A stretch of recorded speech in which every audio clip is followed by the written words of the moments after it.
When printing black and white images in the darkroom, there are two main types of paper that people use. You've got resin coated and fiber paper. And the advantage of fiber paper is that it has more silver halide crystals on it, so you get a much more silvery look in your resulting images. This is something that we can replicate with digital images. It's a lot harder, it's not quite the same, but we can get a result that resembles that kind of silvery look and feel. So here I have my start image where I've saved a couple of snapshots so I can show you a before and after.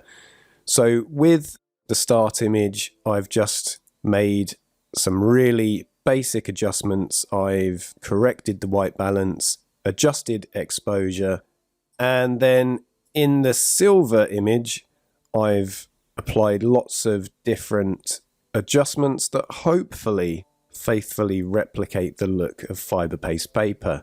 So if we look at the default and then we move over to the silver snapshot, you'll see that it's just much brighter, and we've got brighter whites, and we've lifted the shadow detail to try and achieve that look. So let's just go back to the default settings and then we can work our way through how everything's working. So if we just go back to the color version as well. So what we're looking for here are the predominant colors in the image. So we have yellows, reds, and blues in the jackets. So they will be the sliders that I'm working with when we go down to the black and white mix for a custom conversion.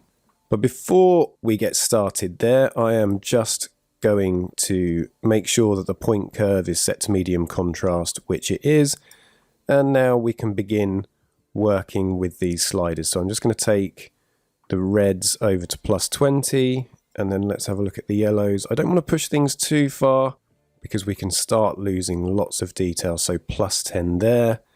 And with the blues, let's just take that over to +50, and I'm going to leave all the other settings as they are. So there is my custom black and white conversion.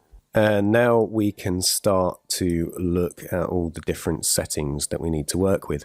So I'm just going to start at the top and work my way down. So with the highlights, I'm just going to bring those over to the left. So I'm going to bring the highlights down to -40, just to make sure that we've got detail on this brighter side of the face here. And then I'm going to take the shadows all the way over to +100, which at the moment, admittedly, looks really bad. So we're just going to take the exposure down to -20 to kind of counteract that. So we've got loads of detail now, but the image is just looking really quite dull and muddy. So we just need to lift it up nicely. So what I'm going to do here is just take the white slider over to the right. So I'm just using the Alt key, or that would be the Option key there, so I can see if we're getting any clipped highlights. And there are some on the shirt, but I'm not too worried about those. And then I'm just going to take the blacks down to, I think, -22 looks really good. So where we have lifted the shadows up to +100, we've really kind of compressed the tones, so you create quite a muddy result. But by using the whites and the blacks, we can counteract that effect and achieve a much more realistic result. And also in doing so, especially with the whites, we're just adding that brightness that mimics the silvery look of fiber paper. So now I'm going to go down to texture and just take that up to +10. And then the clarity, which is mid-tone contrast, you'll see there it's really kind of picking up the texture and working with the jacket really nicely. So I'm going to take that just up to +25. I don't want to go too heavy with that because it just creates a really nasty result if you use too much of it. So what I'm going to do now before I make another adjustment is just make sure that my lens corrections are in place, which they are from my original default image. So what we're going to do now is move from the point curve to the parametric curve.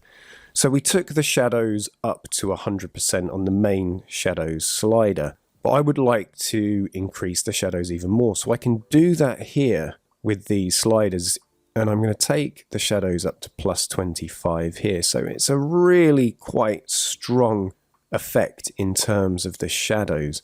But as you'll see, we haven't created a muddy image. It still has a really nice amount of contrast. And then if we just go back to the default and then look back at our silver, we haven't made a huge leap, but we've just created something that has that brighter, more silvery look.